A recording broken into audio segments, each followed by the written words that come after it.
Well, here we are. It's been a bit of a weird year, which is British understatement, by the way, if you wanted a clearer example of it.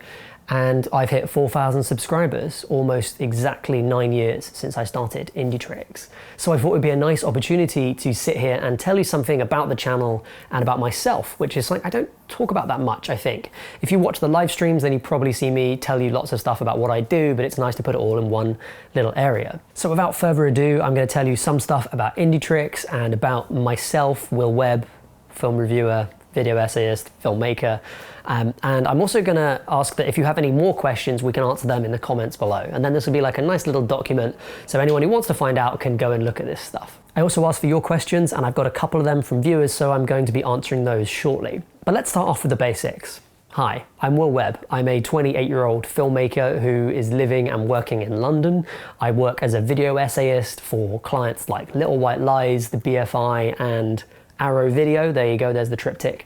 I also, of course, make video essays and video reviews of films for myself, for indietrix Film Reviews, the channel you're watching right now. That always seems kind of recursive when I put it like that. Having lived in London for my entire life, when I was 18, I went to live in the northeast of England in a town called Durham, where I went to university.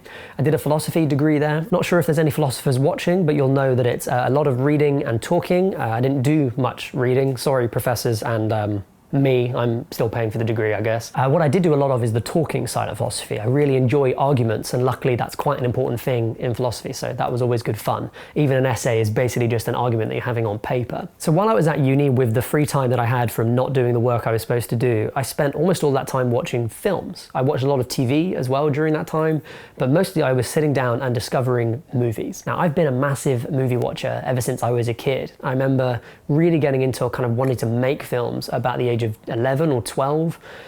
It's very difficult to make films when you're that old because you can't organize anything. Your life barely makes sense, so it's impossible to really make sense of other people's lives on screen. And also at that time, it was quite a lot more difficult to make films. It wasn't exactly shooting on film, but it was, you had to buy tapes, physical tapes, and put them in a camera that no matter what you did with it still looked kind of shitty. And it was difficult to make anything really worthwhile, so I spent more time watching stuff and writing than I did making films. A lot of my teenhood was spent watching movies that I would pick up from this one guy who sold DVDs in a local market, and you could buy free DVDs for 20 quid, which was incredibly cheap at the time.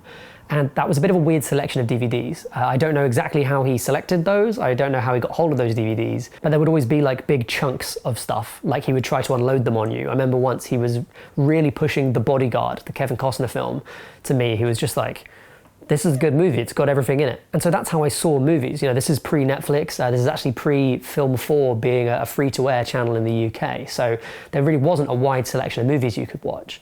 And most of my film education came through that, which means most of the stuff I watched was these American films. I'd also watched at that time, when I was about 14, 15, started watching Korean movies because they were the kind of like fashionable alternative thing at the time. These horrors and thrillers coming out of Korea in the Hallyu movement. So I had that kind of film background when I went to university, and I knew I wanted to be a filmmaker. And I did philosophy because it felt more like a proper degree, and because undergraduate film degrees are kind of hit and miss sometimes in the UK, at least if you want to be a filmmaker. So I ran the Film Society, and I was looking for more ways to converse about film. I actually ended up doing film as part of my degree. I did a course that was about film and philosophy. I wrote my final paper on Dario Argento, feminism, and whether or not you can really view Argento as being a misogynist filmmaker, whether or not he hates women, and he's expressing that on film. So at the end of my first year / the start of my second year, I put a shout out to all my friends on Facebook and was like, I want to do a YouTube channel where I review a random selection of films that I watch. Some of them will be new releases, some of them will be old releases, stuff that I'm watching on iPlayer, stuff that I'm watching on DVD or even video. Just like a random selection of what I was watching to try and resist that idea that you have to build a best films list, a canon list. And so I made this huge recommendations document, which I looked back at recently, and it's just like all over the place. And I started to kind of work through those films. And the aim was to do 100 film reviews, and then that'd be it. And the rest of the stuff that would go on indietrix would be tutorials about filmmaking, which is nuts because I think I knew nothing about filmmaking really then. And I'll probably say the same about this video in 5 years. And it was also going to be short films. I would do a short film a month, which we managed to do about 3 tiny bad shorts, and then that was it. So not a great idea either. So that was the initial project for indietrix, and I kept up with it kind of spottily. I was still doing my degree, had other stuff going on in my life, and I was in my early 20s. It's not like an easy time for anyone. And I basically just did stuff like every now and again. They're all very bad quality, so I've removed most of them from the channel. You'll never see my terrible bleached blonde mohawk when it wasn't like hairsprayed up. And it wasn't until I had kind of moved out of my house and I was working in Brighton for a bit, and then I moved back to live with my mum, that I thought, right, time to really crack on with this and actually like make a go of being someone who makes YouTube content. And so that kind of era starts off really with my Jurassic World video, which I'll link in a card here. And it's just like a random film I went to go see with a mate and then reviewed. And I was still trying to find ways of doing my reviews. And it's really interesting to look back at that video because you can see, I think, how much more confident I am about my opinions. I feel like that's sort of like slightly performative versus what I do now, and also like a little bit more, I was finding my feet is what I'm saying. And pretty much since then I've been pretty regular, bar like major life events or very busy times at work or droughts of good films that we've had recently. I've been doing a review most weeks. On average. I think if you add them all up and divide them over that amount of time, it's pretty much one a week. Sometimes 4 films that are good come out in a week, and then I don't want to review anything the next week. That's okay, I think. So that's me, that's indietrix, and if you're wondering how that name came to the channel, by the way, it's independent tricks, because it was originally supposed to be tutorials for independent filmmaking. So indie tricks, spell it with an X, which was our original catchphrase, which I'm really glad we didn't use for longer than like free short films. So phew. And as for the future of indietrix, I really love what I'm doing now with the channel, and I hope you do too. So I'm going to keep on doing reviews. There's going to be a video essay every now and again when I can fit it in, and I'm also going to be doing like these little list videos that you might have seen populating the channel recently, which I think are like a nice way of kind of bringing new viewers into the channel. List videos are really big on SEO for YouTube, but also I feel like I've found a way that I'm comfortable with that list video format that isn't too like film teen boy, I like Christopher Nolan movies, like I made fun of in my top 10 objectively best bestest films lists of all times lists. And of course, I'm also going to keep on doing video essays outside of this channel. If you don't know, I add them to the video essays playlist on the channel quite regularly, but I've been making video essays for people like the BFI and Little White Lies, which is a film magazine in the UK. I also made my first DVD-based video essay. It actually went out on Blu-ray for Arrow Video, which was about a weird art house genre film that's super good fun called Jesus Shows You the Way to the Highway. So hopefully I'll be doing more of that stuff as well. And that's something that came out of indietrix, so it's like I really have to thank you for. I was able to show clients these videos that were doing really well and say, I will make them for you, and that's a way that I've been able to earn money. In fact, that's basically kept me afloat during this coronavirus situation where I haven't been able to do my day job anywhere near as much as I would normally. So I can only thank you for that, not least because separate to all the views and stuff, it's indietrix that's really given me the confidence to make that content. So I have to thank you, the audience members. And while I've got you here, I'd like to hear your thoughts on the future of indietrix. If you have any suggestions or kind of like ideas about what we might do on the channel, let me know. I'd love to kind of see where you would like to take things. So without further ado, I'm gonna drink some water and then answer AMA questions. So thank you very much, everyone who submitted a question. And if you do have a question yourself, and you didn't see those previous posts or anything, leave it in the comments here and I'll try and get around to answering it. Your chances of actually getting a reply on my channel are very high, as people who post mean stuff find. They're always shocked that I'm like actually just gonna answer their critique of the video, and often we come to an understanding. So I like to think we have a nice corner of the internet here. So first question is from The Earth is Bread, who is a long-term watcher of the channel. Hey mate, how you doing? How do you know when a movie is bad? I personally know when I liked a movie or didn't, but I'm having a hard time figuring out why a movie was bad. Is there a possible way to learn how to see the mistakes of a movie? It's a fascinating question and a really meaty one, and there's kind of 2 levels of answer to it. There's like a big full answer to it, which ties into really one of the deepest questions in philosophy in the field of aesthetics, which goes back to basically pre-Christ. There's like this whole conversation around, is our judgment of whether something is like good or not?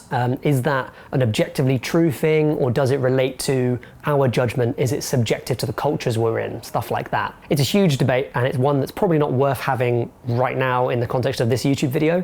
If you're interested in more detail on it, you can look at a video I did on the channel called Why Do Audiences and Critics Disagree, which looks quite broadly at that. But to answer your question, I'm of the opinion that there are definitely some things that you can do that don't work in a film, but that's not the same as saying that there are like objectively right or wrong things to do. For example, you can do something obviously wrong, like run video and audio that aren't synchronized with each other, but you can do that for an artistic effect, and then that becomes a different thing entirely. And to provide some evidence for that, I think the only reason why parodies and pastiches work as films is because we can recognize what's wrong about them, and then also recognize the intent of the filmmakers in poking fun at those things. So although something in the film is objectively bad, we understand it to be part of the artistic project overall, and so it kind of becomes objectively good, if that makes any sense. It's a little bit more of a moderate position between saying there are perfect films and every film is judged on its own merits. When you take that kind of position, I think that's kind of absurd, right? Because otherwise we wouldn't generally talk about the same 20-ish films a year that we think are really good.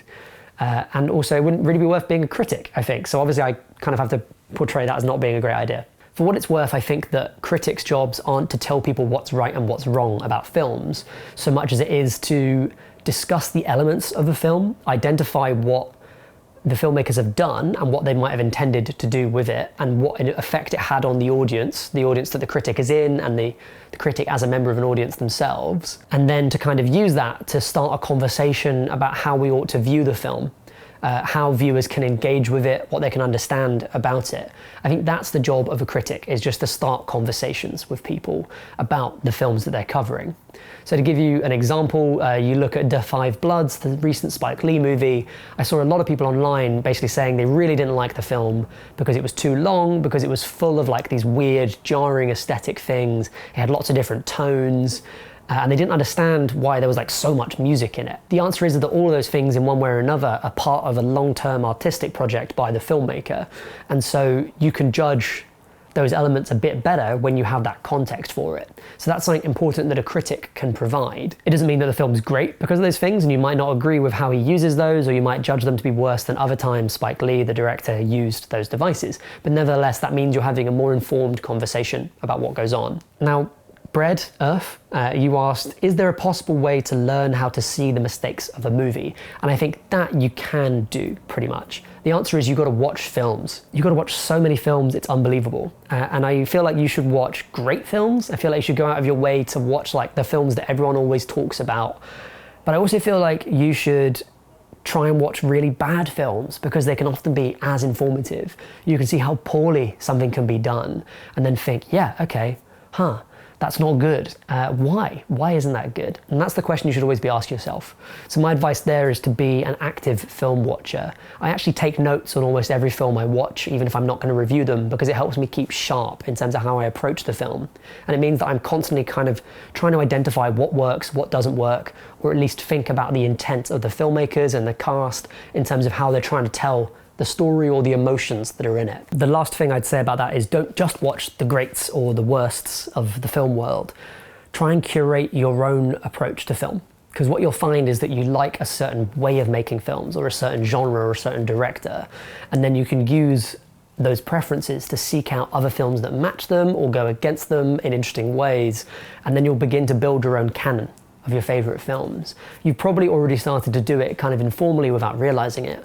So what I'd advocate is that if you're really interested in improving your film taste, as it were, then like think of that as an active project. Go out of your way to do it.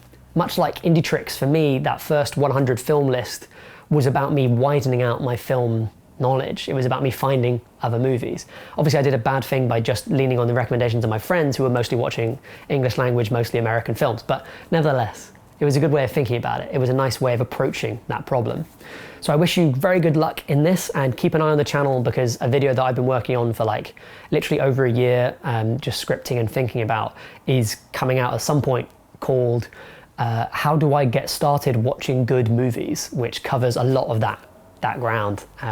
Yeah, I hope you enjoy it. And I can probably link some philosophy texts down below for those who are interested in finding out more about what we call meta aesthetics, which is whether or not there is an objectively good thing in art. So yeah, that's a huge conversation we can have. And for once, I get to talk about my degree, because to be honest, you don't do a philosophy degree thinking you're going to have chats about it for the rest of your life. Let's put it like that. Next question is from Rafi Rillo. Great username. Thank you, Rafi. Favorite films of 2020 so far?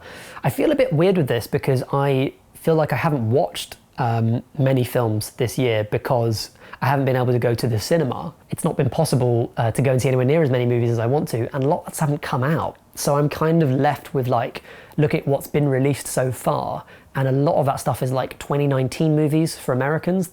We got a lot of releases late this year for some reason in the UK, and also like just films that I saw at London Film Festival last year that happened to have come out, because not much has. Also, I don't love best of lists, and I find them hard to do, as you might have known if you've seen some of the other videos on the channel. So this is going to be more like films I really liked, that I like talking about, and I think you should enjoy.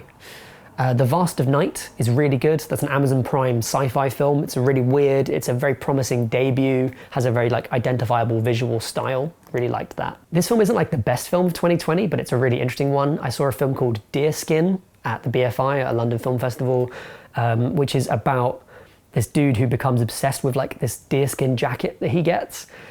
It's super funny and extremely weird. It's directed by Mr. Oizo, I don't actually know how you pronounce it. He's a filmmaker, he pretty much works in the French language, and he made that film Rubber with a telekinetic tire that kind of goes around murdering people. So if you liked that, it's kind of like that. It's a very distinct premise, very short film, it's about 85 minutes something. And it's got Jean Dujardin from The Artist as the lead actor in it, and he's extremely funny in it.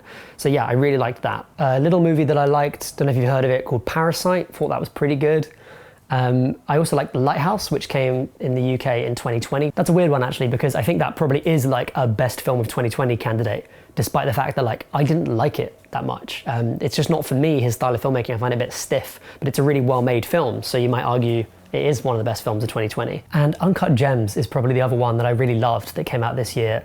But again, like I think that came out earlier in the US, so I don't know if that's like really appropriate. I don't know if this is what you want. I really love movies, but sometimes I find it very difficult to pick like just 5 from one year, you know?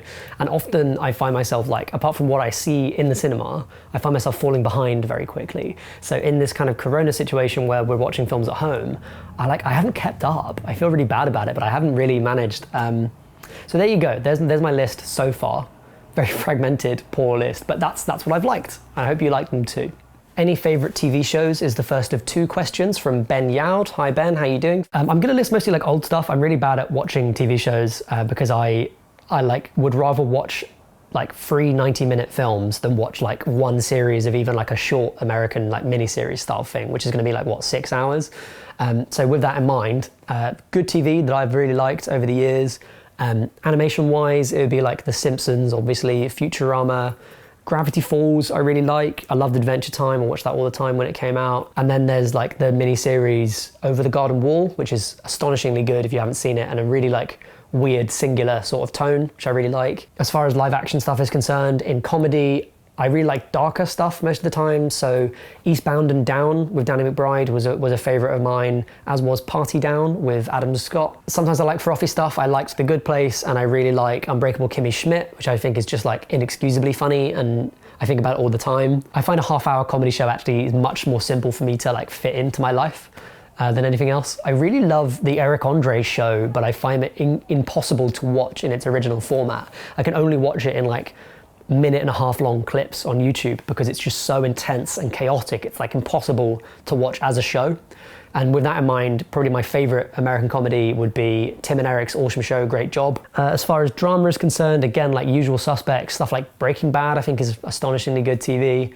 I also am a sucker for like procedural stuff, so Fringe was a big one for me. I watched that when I was at uni. I love American Horror Story, which I think is, even when it's not good, it's still interesting. And I think the opposite is often true of American TV and British TV as well, where you have shows that are really capably made, but fundamentally aren't interesting premises or don't do anything interesting with their characters, at least not anything that lasts. So American Horror Story, even though it's like a bad show often, is always compelling, I would say. Of that series, I particularly like Murder House. I liked the one with the kind of like reality TV sections, which now the name of that season escapes me. I think Coven is probably the best, most consistent, if you can call it that, TV horror that I've seen in years. And then I'm a sucker for like really niche stuff. Like I'll often just sit down and watch one episode of a TV show with like a really interesting premise that I found out about. And it'll be a show from like the 90s or 80s, something completely useless. I've recently been watching The Outer Limits, the 90s reboot of The Outer Limits, which is like so limited by its budget and really tonally weird, but often has really fascinating kind of elements to it. Ben, you also asked, how long do I spend on average on a review? Which is kind of hard to quantify sometimes because I procrastinate so much. If you think about the average length of a movie being 2 hours-ish, then it's that plus probably about an hour and a half to write it, with a lot of procrastination in there. And then I put that on auto cue. I used to do it via like talking points, but it meant the cutting took too long. I was taking forever filming those reviews because I was trying to get everything perfect.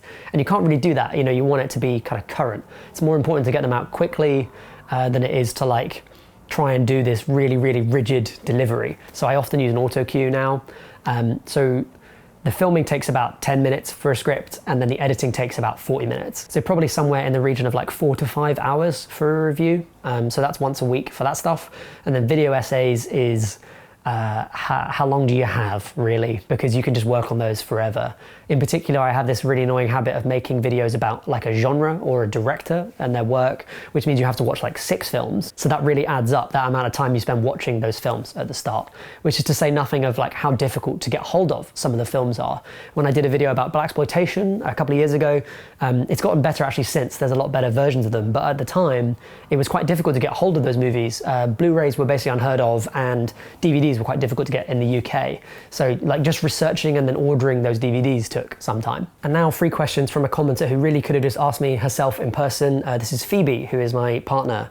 Thanks, Phoebes, for the comments. 3 questions from her then. So what changes to come to the industry post-COVID? How do you think the film industry, both distribution and production, will change after COVID? Or I guess there might not be an after COVID, which is slightly sobering to think about. But certainly once we're past the current crisis where we really don't know anything about this and it's a completely new virus, so a lot of people are very unprotected. These questions are kind of everywhere at the moment and being answered by much better informed people than me. So take my answer with a pinch of salt. But I think that the film industry in the medium term will have a couple of problems, and in the long term will basically be fine. If you think about it like this, when the Spanish flu rolled around, which was a much more damaging epidemic worldwide, it seems, obviously we're not out of the woods yet with COVID, that was when film was in its real infancy, and we still have a film industry. That was like 100 years ago. So yeah, I think that film will recover and people will go back into production and films will generally look like they look beforehand. I think a lot of like slightly hyperbolic stuff was said online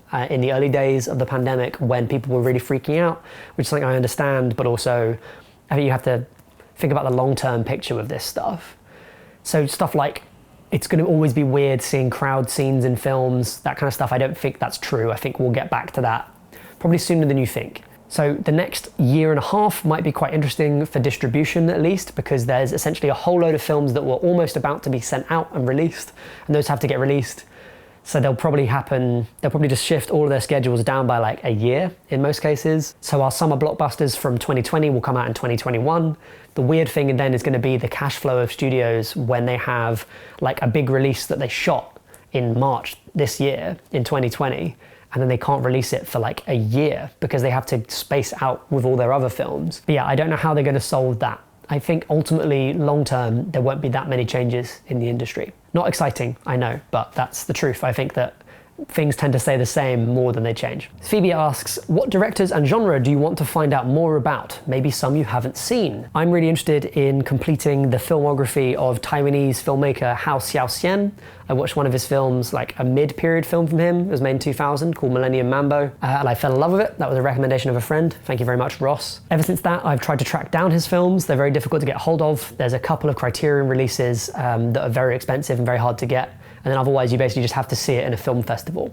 So I was lucky enough to see a retrospective of his work that was on release in the UK in a small cinema called Close Up. It's more like a film library than it is like a proper cinema, but they do have a proper screening room, and I saw A City of Sadness and Three Times there, which are amazing. I'd love to see the rest of his work.